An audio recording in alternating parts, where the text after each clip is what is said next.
Dan ketika Hasto ditanya sama wartawan gitu ya, ini Pak Basuki kira-kira jadi pilgub atau pilkada di daerah mana Pak? Dan jawaban Sekjen adalah pilgub nanti. Pak Basuki ini kan bapak infrastruktur, kata Pak Jokowi.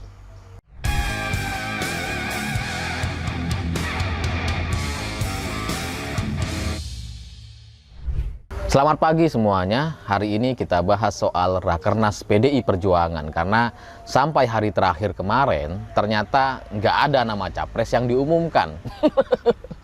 Padahal kita udah nunggu-nunggu gitu ya. Siapa nih kira-kira? Siapa nih? Malah nggak ada gitu. Yang rame di sosial media malah tukang bakso. Ya karena dalam satu kesempatan ketika Ibu Mega bercerita membuka Rakernas ini, Ibu sempat bercerita soal pesannya kepada Mbak Puan gitu. Karena waktu itu Mbak Puan lagi cari pasangan dan menurut Ibu Mega, awas lo nyarinya, jangan sampai kayak tukang bakso. Ya karena dalam imajinasi Ibu Mega mungkin tukang bakso itu kayak gimana ya? Orang yang udah tua, udah bapak-bapak gitu ya.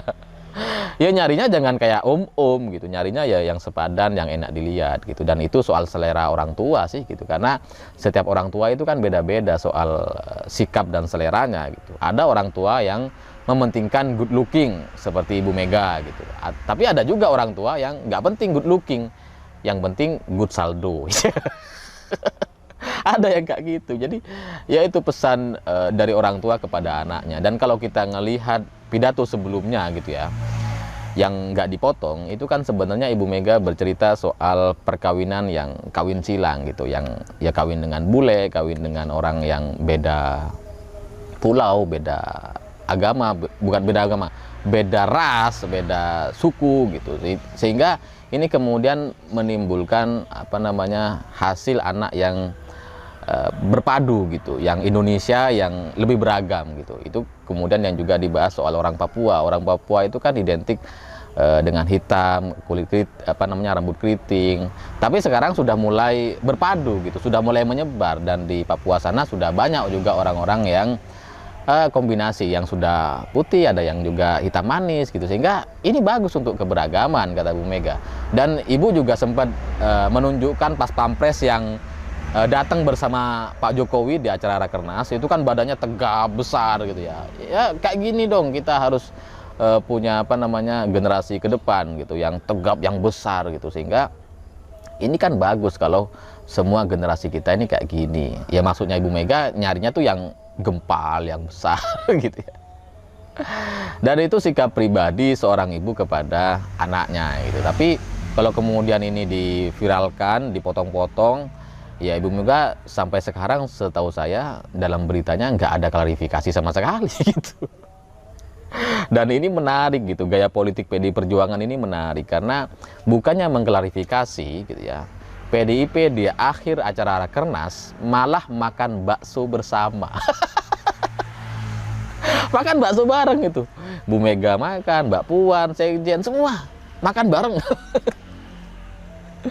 Dan ini menjadi satu pesan pelajaran politik bagi kita semua gitu, bahwa apa yang diviralkan di sosial media itu nggak penting gitu, karena itu kan sikap pribadi. Sementara sikap partai politik mengundang tukang bakso untuk hadir di Rakernas dan diborong makanannya, itu sikap partai gitu. Sehingga ini yang kemudian membedakan antara sikap seorang ibu kepada anaknya dan sikap partai politik yang menghargai keberadaan tukang bakso. Meskipun secara standar gitu ya, Bu Mega nggak mau yang kayak tukang bakso.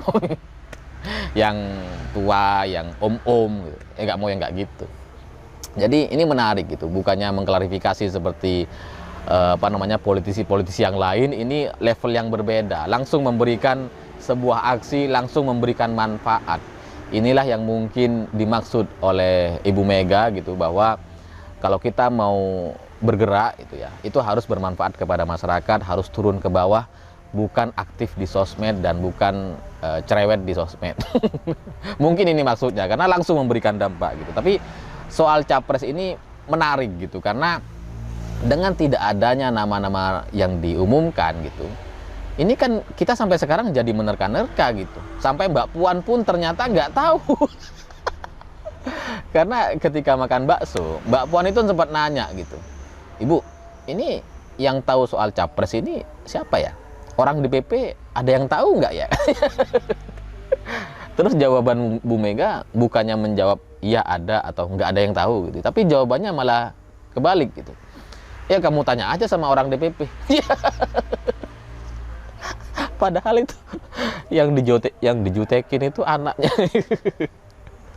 Jadi sampai sekarang kayaknya emang belum ada yang tahu gitu soal siapa capres yang akan didukung oleh PD Perjuangan. Tapi soal kriteria dan sinyal-sinyalnya gitu ya, ini di kesempatan yang berbeda, Hasto Kristianto, Sekjen PDIP itu mengatakan bahwa partai kami mungkin tidak akan mendukung capres yang berdasarkan popularitas, atau dalam bahasa lainnya pencapresan tidak hanya bergantung kepada popularitas. Jadi meskipun surveinya tinggi itu tidak menjadi patokan utama gitu. Makanya kemudian Ganjar dalam kesempatan Rakernas kemarin itu membaca rekomendasi partai bahwa salah satu poinnya adalah penunjukan capres cawapres 2024 itu sepenuhnya keputusan Ibu Megawati. Ini Ganjar yang disuruh bacain. Ini semakin menunjukkan bahwa gitu ya, Ganjar harus patuh dengan aturan ini gitu, bahwa siapapun yang akan diusung ya itulah yang akan dipilih oleh partai gitu. Nah, ya siapapun gitu, nggak harus Ganjar gitu, nggak harus Mbak Puan gitu, siapapun. Dan semua seorang PDI Perjuangan itu harus sepakat dan setuju mendukung nama yang sudah dipilih oleh Bu Mega nantinya gitu. Nah, tapi kriterianya tuh kayak gimana sih kalau misalkan nggak sesuai dengan, nggak berarti nggak usah harus populer, itu kan artinya kemungkinan PDIP mendukung yang nggak populer gitu kan, yang nggak ada namanya dalam lembaga survei gitu ya. Itu kan kemungkinannya, sehingga di kesempatan yang lain gitu ya, ini nggak tahu ini kebetulan atau emang kode-kode politik gitu, karena Pak Basuki kemudian diumumkan sebagai kader PDI Perjuangan. Jadi Pak Basuki ini ternyata sudah punya KTA, kartu tanda anggota PDIP. Dan itulah alasan kenapa Pak Basuki ini selalu hadir di acara-acara PDI Perjuangan bersama Pak Jokowi. Karena emang kader. Dan kita nggak ada yang tahu gitu, baru diumumkan kemarin ketika Rakernas. Dalam simbol politik ini kuat sekali gitu, karena PDIP itu kan hanya mencalonkan kader gitu. Mereka hanya mencalonkan kepala daerah, presiden, itu dari kadernya. Atau kalau nggak kader ya harus sekolah partai dulu, seperti Gibran misalkan gitu ya, yang mau maju di Pilkada Solo. Ya dia harus daftar dulu sebagai anggota gitu ya, lalu masuk sekolah partai dulu, baru kemudian bisa dicalonkan. Nah, terkait Pilpres 2024, ini saya kok curiga calonnya Pak Basuki ya. Karena sesuai dengan kriteria gitu. Nggak harus populer katanya, yang penting bekerja sesuai visi misi Presiden Jokowi, melanjutkan pekerjaan-pekerjaan Pak Jokowi terkait pembangunan infrastruktur. Dan ketika Hasto ditanya sama wartawan gitu ya, ini Pak Basuki kira-kira jadi pilgub atau pilkada di daerah mana Pak? Dan jawaban Sekjen adalah pilgub nanti. Pak Basuki ini kan bapak infrastruktur, kata Pak Jokowi. Ini jawaban Pak Sekjen. Jadi label bapak infrastruktur, bapak pembangunan gitu, bapak perdamaian, Pak SBY, bapak perdamaian. Ini kan biasanya selevel dengan presiden gitu. Jadi saya curiga gitu bahwa yang akan diusung oleh PDI Perjuangan adalah Pak Basuki sebagai capresnya, karena sudah kader, bekerja dari bawah, dari menteri gitu ya, dan jelas mengikuti Pak Jokowi kemana-mana sesuai dengan instruksi. Sehingga kalau Pak Basuki yang dipilih, ini nampaknya akan mendamaikan dua kubu yang selama ini ada di PDIP gitu, baik dari sisi Ganjar atau Puan Maharani gitu. Karena kalau salah satunya yang dipilih, ini kan kayak eyel-eyelan gitu ya, atau apa bahasa aslinya? Bahasa Indonesianya apa sih? Saling nggak ngedukung gitu ya. Tapi kalau Pak Basuki orang tengah gitu ya, ya pasti akan didukung Mbak Puan, didukung juga sama Ganjar dan kawan-kawan, sehingga solid bisa memenangkan Pilpres 2024 nanti. Mungkin. Ya karena sampai sekarang kan nggak tahu gitu. Tapi dari bahasanya Pak Sekjen itu menunjukkan ke arah sana gitu, bahwa Pak Basuki lah yang nampaknya akan jadi capres. Lalu pertanyaannya, Gibran dan Ganjar gimana gitu? Karena Ganjar ini kan popularitasnya sudah tinggi. Kalau melihat perkembangan sampai hari ini, melihat Anies Baswedan itu peluangnya semakin tipis untuk maju di Pilpres 2024 gitu ya. Nampaknya jadi berita sebelumnya, Gibran ini bertemu dengan Bu Mega dan Mbak Puan. Lalu kemudian setelah keluar dari rumah Bu Mega, Tuku Umar, Gibran ini bercerita bahwa dia didorong untuk maju di Pilgub, tapi nggak disebutin Pilgub mana. Nah, FX Hadi, wakilnya Pak Jokowi dulu di Solo gitu ya, ini mengusulkan bahwa Gibran nanti maju di Jakarta, jangan di Jateng, di Jakarta aja gitu. Nah, dengan ini gitu, dengan efek Hadi mengatakan di Jakarta aja, saya malah curiga maksudnya gitu ya, Gibran ini diarahkan ke Jateng sebagai pengganti Ganjar Pranowo. Sementara Ganjar yang sudah 2 periode di Jawa Tengah kan nggak bisa maju lagi gitu ya. Makanya kemudian ini Ganjar mungkin akan diarahkan ke Jakarta, sehingga Pilkada Jakarta nantinya akan mempertemukan 2 pasangan capres versi survei antara Ganjar dengan Anies Baswedan di Pilkada DKI 2024 nanti gitu.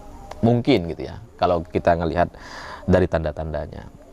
Tapi ya apapun itu gitu ya, saya akan mendukung pada akhirnya kalau misalkan PDIP mendukung Pak Basuki gitu, karena sudah jelas kerjanya bagus gitu ya, sesuai dengan Pak Jokowi gitu ya, yang cepat, yang cekatan gitu. Bahkan menurut Pak Jokowi kan sering tuh, ini kita target sebenarnya bulan 6 gitu, tapi bulan 2 sudah selesai. Itu sering gitu. Dan Pak Basuki inilah orang di balik infrastruktur yang dibangun oleh Presiden Jokowi selama 7 tahun terakhir.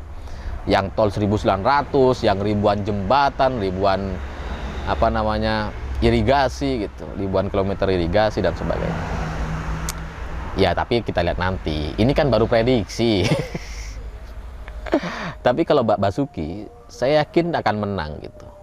Saya sangat yakin akan menang ini. Karena lawannya kan Prabowo Caimin, Airlangga Zulkifli Hasan. Udah.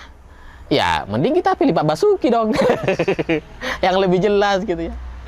Saya pikir itu. Terima kasih sudah menonton. Jangan lupa subscribe, like, dan komen. Begitulah kura-kura.